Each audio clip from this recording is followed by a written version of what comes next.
Hi, how are you? Okay. The back box open. Allah, looks closed.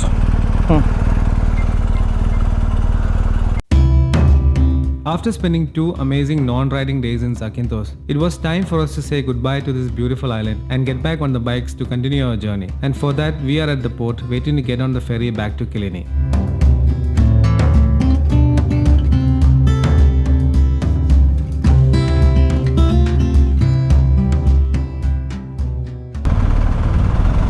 Bro, ticket അറിയില്ല. Okay. Yeah, over here.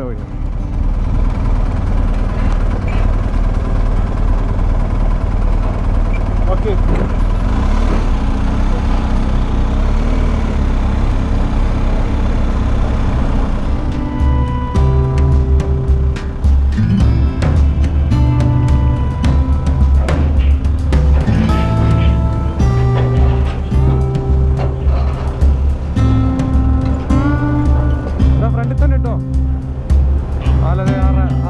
Right side വെച്ചോ.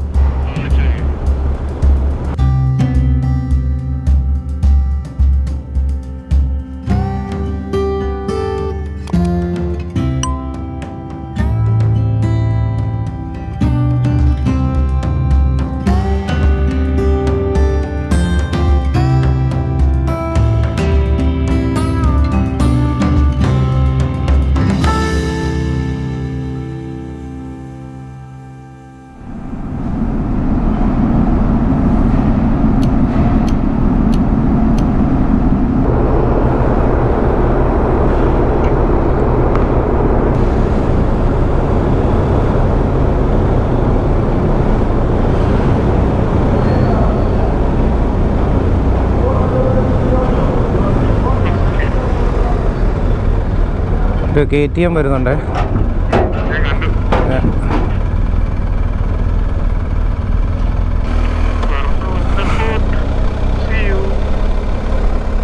Bye Kylini.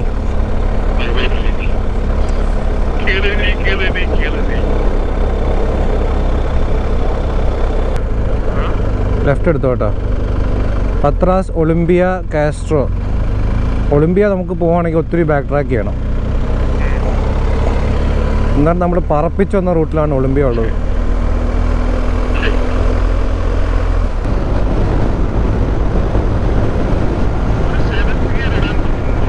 അതെപ്പോഴും GS നുള്ളതാടാ.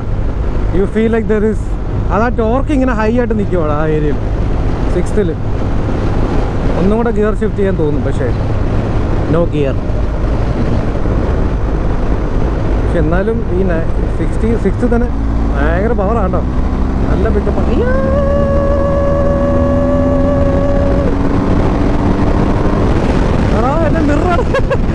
എന്റെ mirror ഇളകി. നേരാ mirror ഇളകി. ഏത് അത് ശരിയാണല്ലോ. ഞാൻ ആക്ച്വലി റബ്ബർ ബാൻഡ് ഇടാറില്ല. യെസ്. 1 boys, ready? 1, 2, 1, 2, 3.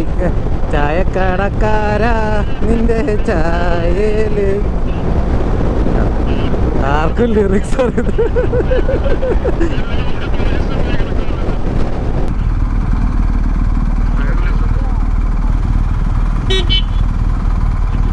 പുള്ളിക്ക് ഭയങ്കര ഹാപ്പിയാണ്. Our next stop is Delphi. It's one of the most historically important sites in Greek mythology. It's only around 200 kilometers from Kylini port, but as usual, we are going to make multiple stops and will mostly reach there by sunset as the route has some spectacular scenery.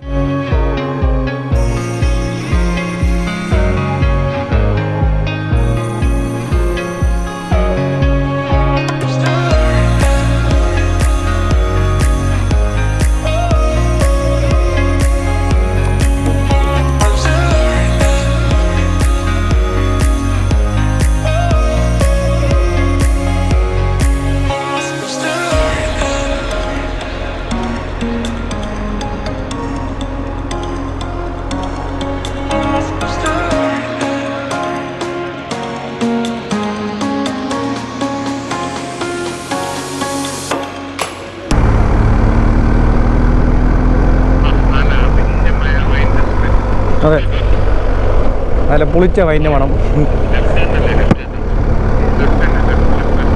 പക്ഷെ നല്ല അടിപൊളി കാട്.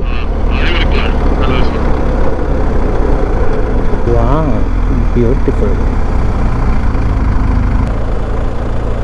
ഓ അടിപൊളി. കൊള്ളാം. 1861.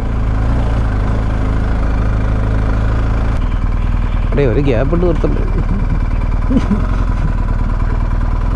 ഞാനത് ഫിറ്റാവും.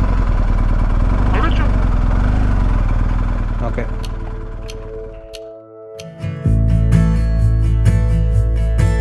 It's a shame to be in Greece and not to visit a winery and do a wine tasting. And we were very lucky to have Achaia Clauss Winery, the oldest winery in Greece, fall on our route to Delphi.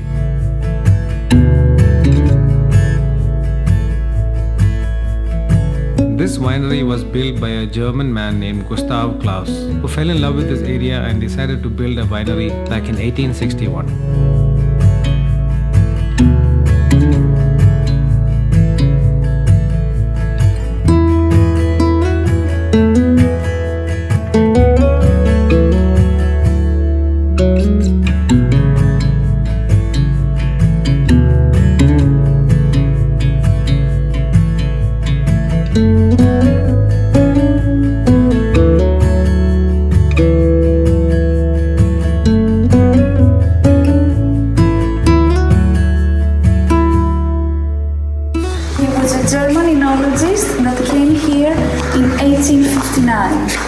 He really loved this place, so he decided to stay here and build his own winery. It was his dream.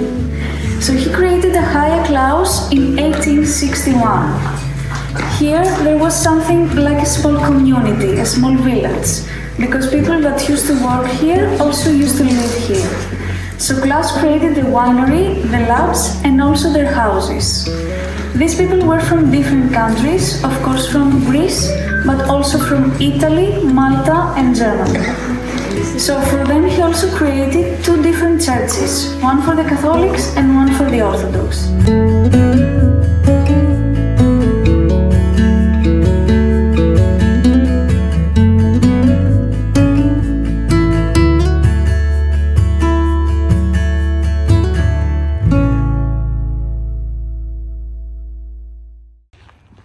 Excuse me. What do you think is the price for that imperial wine, one bottle? That time was around 1,700 euros per bottle. And it's not for sale anymore. I think there's some 2 or 3 bottles, but I don't know if they're for sale. Yeah. Okay, thank you. If you want, we can ask. No, my friends just want. Okay. Thank you. Wine ടേസ്റ്റിങ്ങിന് 6 യൂറോയ്ക്ക് കിട്ടിയ വൈനാണിത്. ഇത്രയേ ഉള്ളൂ കേട്ടോ.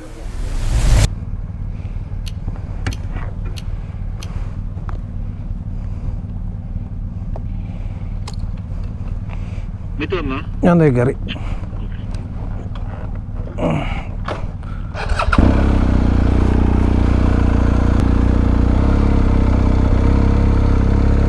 പോട്ടെ.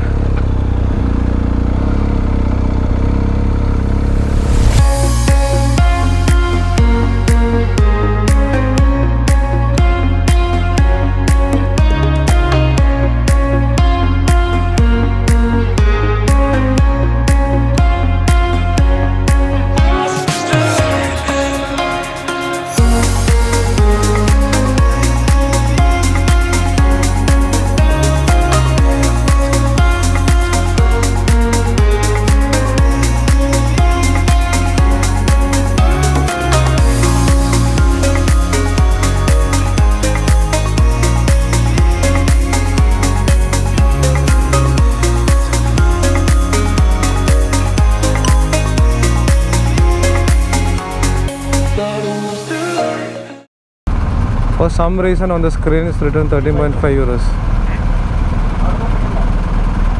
നീ മുന്നേ കയറും. Hi. For 3 of us. 3. Thank you. കേട്ടോ.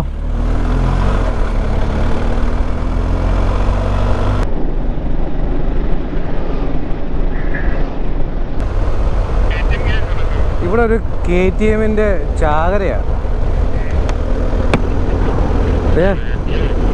ഓ അങ്കിള് ഹെൽമെറ്റ് ഒന്നുമില്ല. ഓ നല്ല സ്റ്റൈല് പോവാ. ഫുൾ ബീച്ച് വൈബാണ് ഇവിടെ. This is A nice place bro.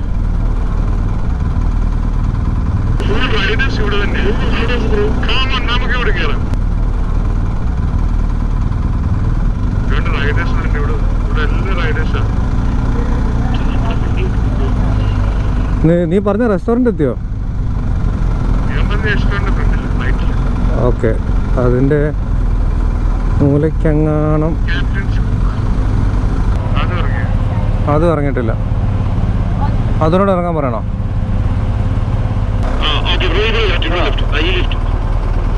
ഈ ലെഫ്റ്റോ?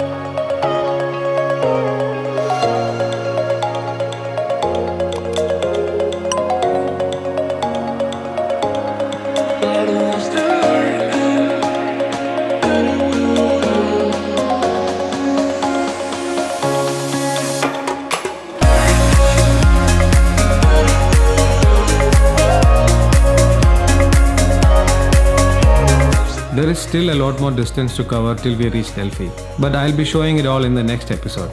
So thank you guys for watching this video. If you really like this, please do share and give it a big thumbs up, and I'll see you guys in the next one.